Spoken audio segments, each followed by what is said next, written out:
Hello and welcome back to the Bleeding LFC Red channel. I've just finished watching Arsenal defeat Manchester United by 1-0, so I thought we'd reflect on what's been an entertaining opening weekend of Premier League football. So we start with Liverpool and their 4-2 victory over Bournemouth. I think it was pretty much a continuation of what we've seen in pre-season, with Liverpool looking very good going forward, but looking like a team that's vulnerable in transition, and quite easy to play through. So starting with the positives, Hugo Ekitike scored on his debut, and looked very promising. Link play really well, and we look like we're going to score a lot of goals this season.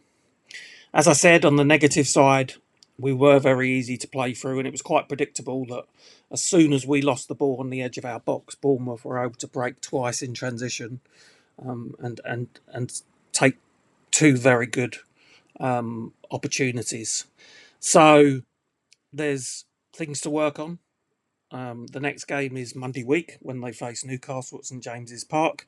It's going to be a rousing atmosphere, especially with everything that's gone on with the Alexander Isak situation. So hopefully, the next week, Arne Slot will have time to work with the players on the structure of the team, and maybe that vulnerability when we are in possession high up in the opposition's defensive third.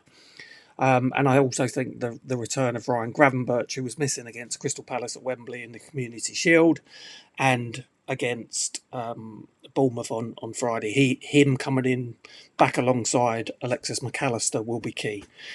They know they will face a tough battle against Newcastle's midfield three, so it's really important that we improve for that game. Manchester City, Arsenal and Chelsea have been spoken about as Liverpool's main rivals for the title this season. From this weekend, Manchester City were definitely the most impressive, running out 4-0 winners against Wolves at Molineux.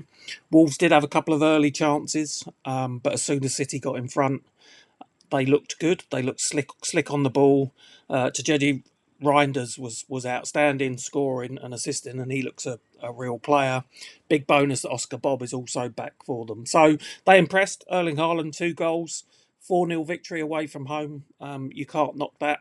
And they face Spurs at home next week. So a bigger test for City, and it will be interesting to see how they fare.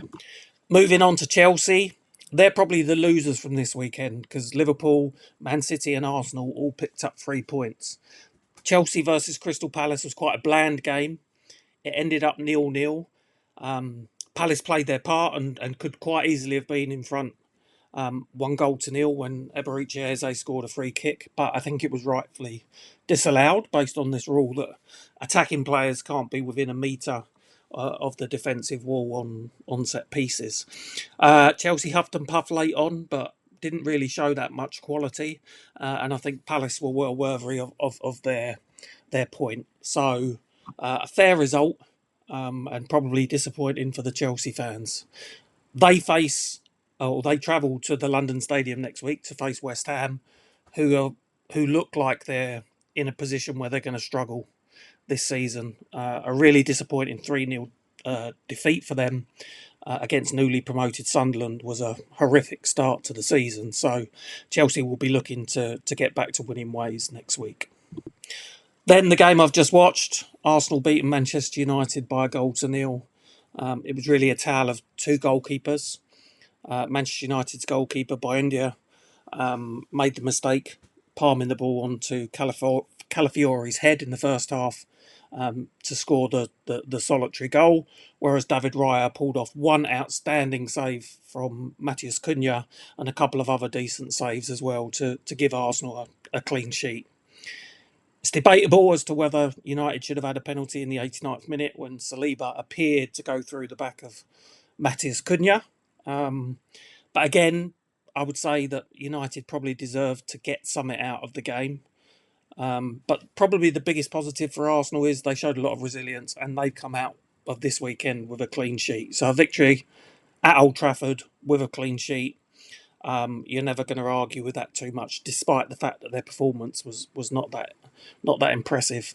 Next week they've probably got the easiest game. They'll face newly promoted Leeds at home, so you would expect them to build on today's victory.